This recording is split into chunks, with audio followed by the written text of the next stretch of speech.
एक गांव में चमन लाल नाम का एक किसान रहता था। उसकी पत्नी का नाम था देवी। चमन के पास 2 बैल थे, एक का नाम रामू और दूसरे का नाम लक्ष्मण था। चमन अपने बैलों की मदद से हर रोज अपने खेत को जोतकर मेहनत से काम करता था। इस इलाके में मिट्टू नाम का एक व्यापारी भी रहता था। वो गांव-गांव घूमकर जानवरों को चुराकर बेचा करता था।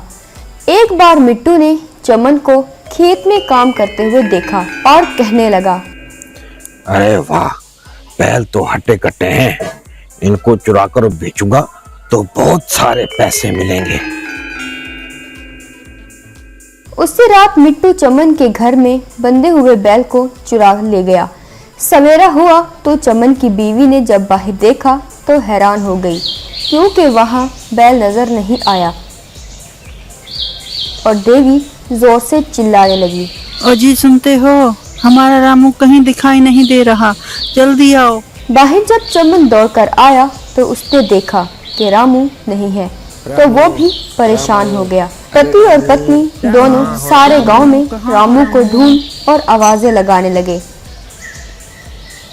रामू रामू, अरे रामू, कहाँ हो रामू, कहाँ हो रामू। शाम को जब ढूंढते ढूंढते थक गए और घर वापस आ गए।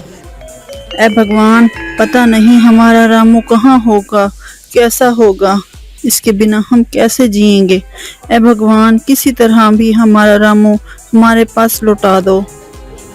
इस तरह कुछ दिन बीत गए। रामू के बगैर लक्ष्मण भी दुखी होकर ठीक से खाना नहीं खा रहा था। भां, भां, भां। कहकर चिल्लाने लगा। एक दिन चमन, ऐ देवी, अब रामू लौटने वाला नहीं है, वो जिंदा भी है कि नहीं भगवान जानता है। अगर हम एक और बैल खरीद लें तो हमारा काम संभलेगा।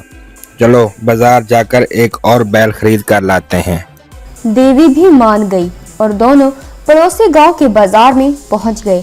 वहां पर बहुत सारे बैल बिकने के लिए तैयार थे।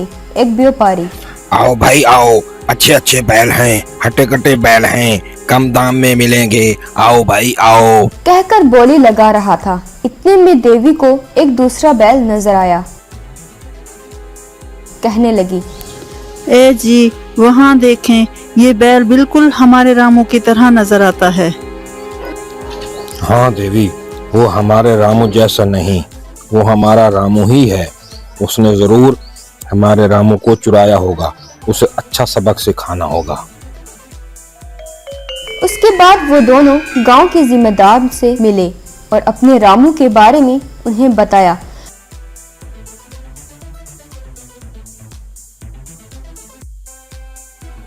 वो जिम्मेदार के साथ बाजार गए। वहां व्यापारी के पास आकर, देखें जिम्मेदार जी, ये बैल हमारा है, इसका नाम रामू है।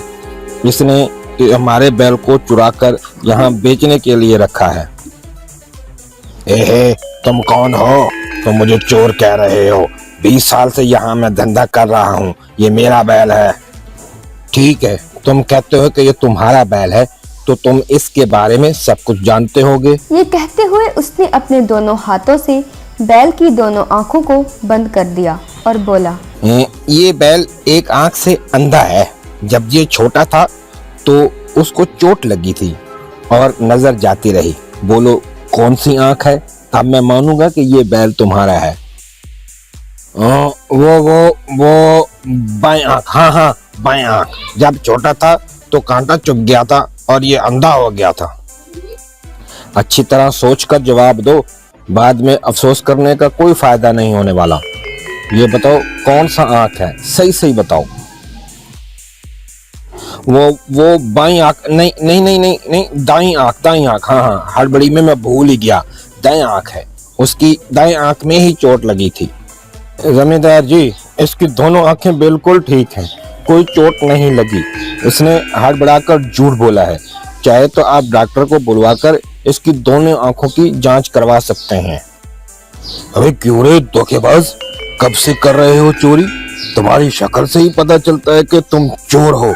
चलो थाने।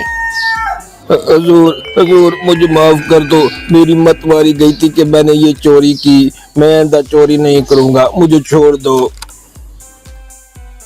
इसके बाद चमन अपने रामू को लेकर घर लौटा। रामू के लौटते ही खुशी के मारे लक्ष्मण भी आवाजें लगाने लगा, तो चोरी करना और झूठ बोलना गुनाह है।